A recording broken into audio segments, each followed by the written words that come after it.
Meus irmãos, a paz do Senhor, louvamos a Deus por mais uma vez estarmos aqui neste santuário, adorando ao Senhor nosso Deus e ao mesmo tempo trazendo uma palavra de conselho e advertência para todos os nossos irmãos e amigos que nos ouvem.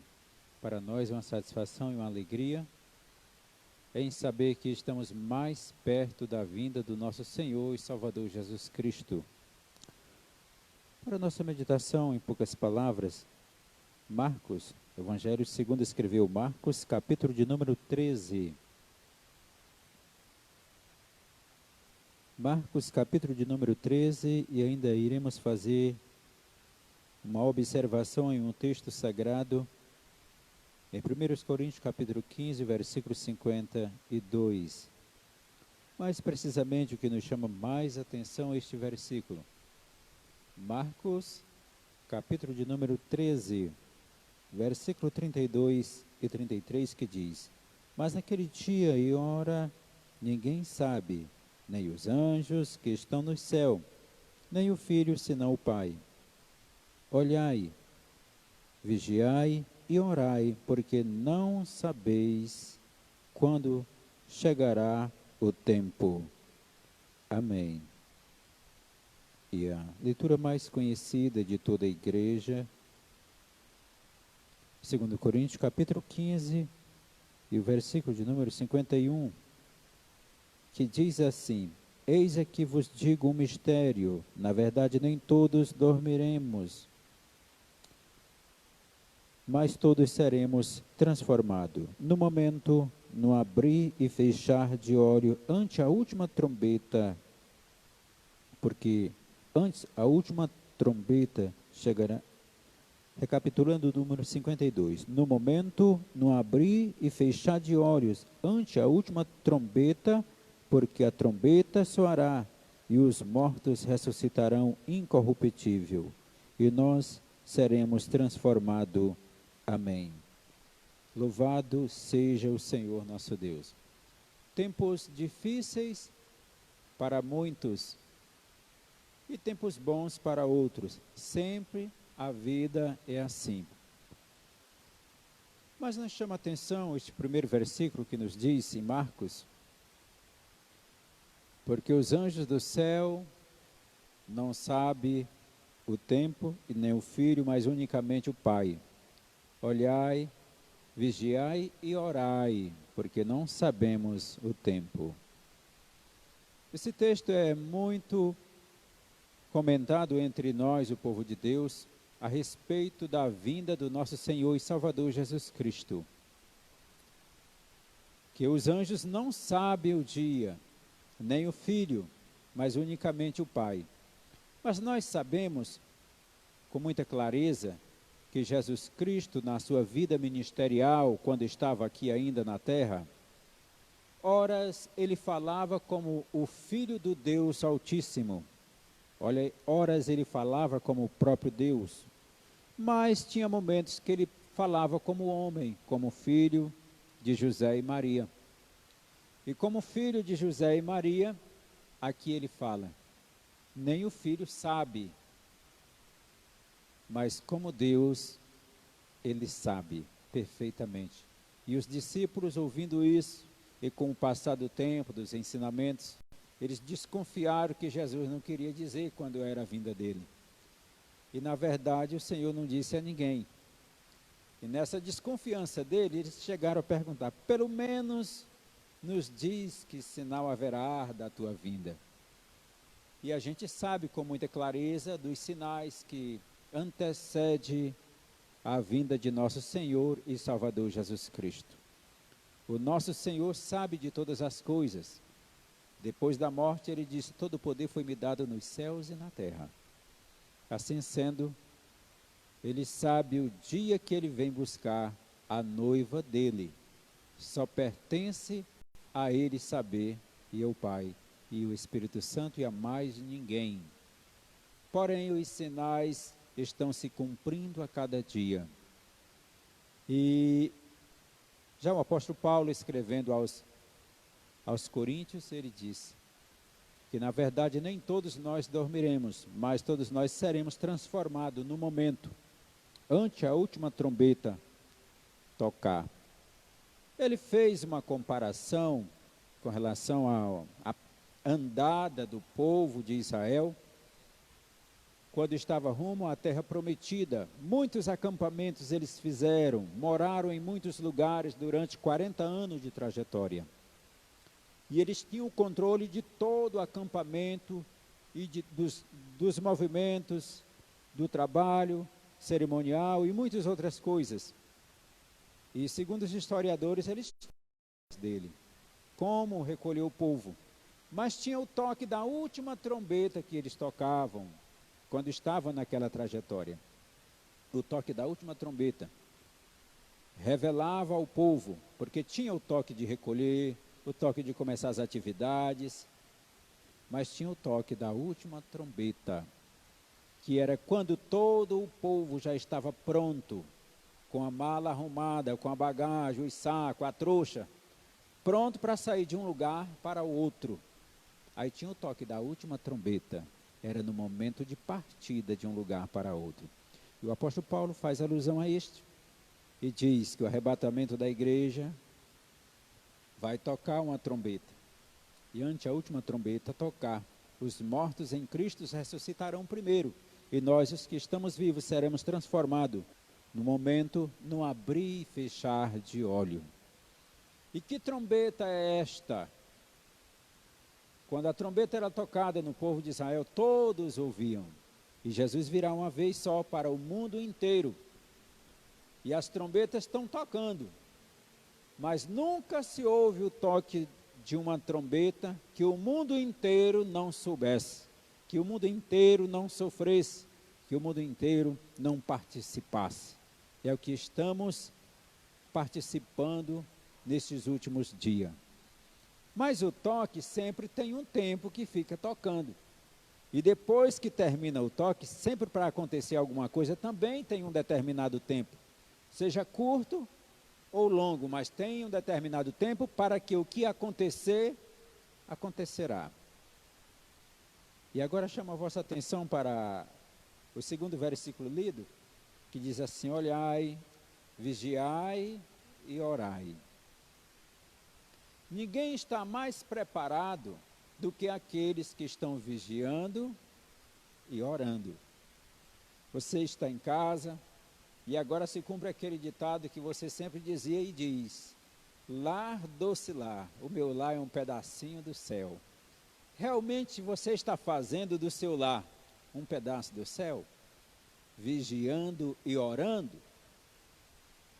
Sempre a gente entende que em um momento como este, muita gente aproveita o seu precioso tempo para muitas outras atividades que não lhe traz edificação nenhuma e esquece de fazer do seu lar um pedacinho do céu. Mas o momento é este, o momento chegou. Às vezes do trabalho, ou de um passeio, ou de uma viagem necessária, que você chegava em casa e dava graças a Deus para um descanso. Agora não é para o descanso, é para uma atividade espiritual mais constante do que antes. Porque Jesus está voltando. A trombeta está tocando. Jesus advertiu muito sobre isso na parábola das 10 virgens. Todos nós conhecemos que era que estava aguardando o noivo para uma festa de casamento. A noiva estava lá dentro. Era 10 virgens que estavam aguardando o noivo, porque elas faziam parte da cerimônia da entrada do noivo na festa.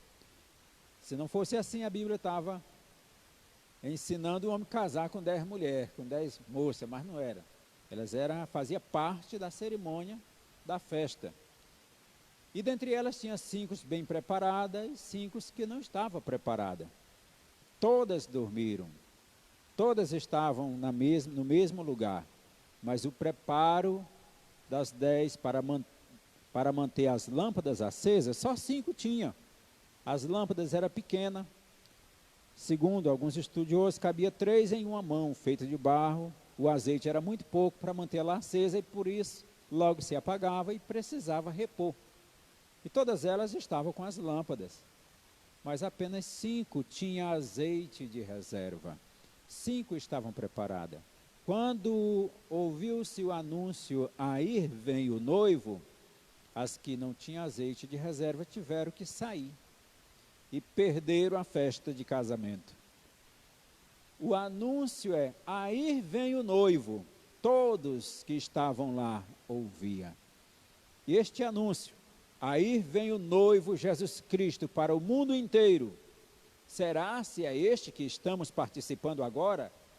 Desta pandemia que assola todo o planeta? Nunca se ouve um anúncio como este para todo o planeta saber.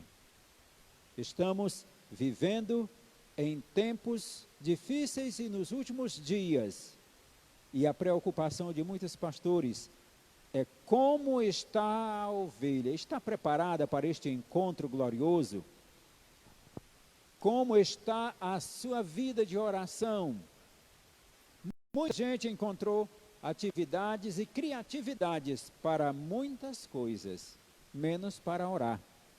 Esta é a preocupação do pastor, é a preocupação do Senhor Jesus, em levantar pessoas para dirigir até você e te alertar. Ora mais, vigia mais, porque os momentos são difíceis e às vezes você não está vendo no futuro tão próximo coisas boas ou coisas difíceis, mas saiba você que o Senhor está contigo e não quer te deixar, mas para isso é necessário você se agarrar com Ele no altar da oração. A oração, ela te anima, a oração destrói o teu desespero, a oração destrói a tua preocupação, mas a oração te dá medo, medo de pecar, medo de estar despreparado. Portanto, o importante é que ore. Se você for um crente fraco, é melhor ser um crente fraco do que um pecador forte. Busca o auxílio divino na oração e na palavra de Deus, porque é o teu preparo. O Senhor está voltando, é no momento tão perto, é no abrir e fechar de olho. Será que dia acontecerá? As 10 virgens foram à meia-noite que o noivo chegou. Que meia-noite é essa? Nós sabemos com toda certeza do nosso calendário, que a meia-noite é um momento que termina uma data e começa outra.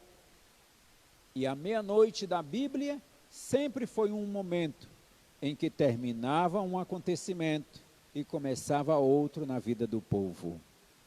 Será se a meia-noite não chegou? Quantos minutos falta para passar de uma data para outra, no mundo espiritual, no calendário do Senhor? Quanto tempo falta? 1 ano, 5 ou 10, ou 3, ou um dia? Certo de que 1 minuto para você ficar despreparado é tempo demais, porque muita coisa acontece em 1 minuto. Portanto, meus queridos, esteja sempre pronto para o arrebatamento da igreja. E quanto a outra nossa vida, que devemos trabalhar como que se o Senhor demora a vir, e muita gente sempre está ainda na mentalidade, se preparando para viver aqui eternamente, até ficar velho. Não é bem assim.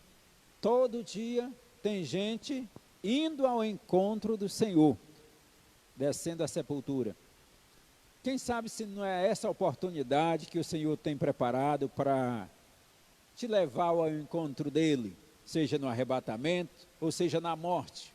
Você está preparado? Irmão, mas essa palavra não é muito animadora, a gente já está andando quase em pânico, mas lembra que o Senhor nunca disse como Ele quer levar seus servos, Ele só quer que esteja preparado. Salmo 116, versículo 15 diz, preciosa para mim é a morte de um justo. Então esse lado da morte para o Senhor não é assombroso como você pensa, como você espera, não, de forma alguma. mas Ele quer que seus filhos estejam preparados. O desejo dele é tão grande que Ele deu o seu único filho como cordeiro vivo que morreu e te lavou no seu precioso sangue, purificando os nossos pecados. Assim precisamos manter-se vivo, sabendo que todo o mal que virá, o Senhor está deixando o seu povo livre.